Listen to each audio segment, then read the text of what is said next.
बिस्मिल्लाहिर्रहमानिर्रहीम। कुरान पाक तमाम बनी नौ इंसान के तमाम मसाइल और मसाइब का हल अहसन तरीके से पेश करता है।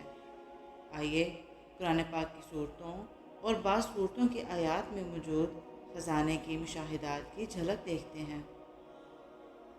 जिस शख्स को कोई हाजत हो वो बाद नमाज फजर अव्वल आखिर दुरूद शरीफ सूरत फातिहा को 100 बार पढ़े और उसके बाद अल्लाह ताला के हुजूर अपनी हाजत पेश करे। इंशाअल्लाह दुआ ज़रूर कबूल होगी। सूरत फातिहा को सर के दर्द के लिए माथे पर हाथ रख कर पढ़ें।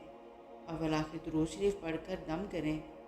तमाम दर्द सर और शकीका के दर्द को मुफीद है। 3 दिन ऐसा करें, इंशाअल्लाह रहमत होगी। पेट के दर्द के लिए नमक पर दम करके दें। दर्द वाला मरीज़ नमक को थोड़ा थोड़ा चखा करे। बुखार और हरारत के लिए 7 बार पानी पर दम करके पिलाएं। इंशाअल्लाह मुफीद होगा। फतह याबी के लिए 11 बार पढ़कर अपने काम को जारी रखें।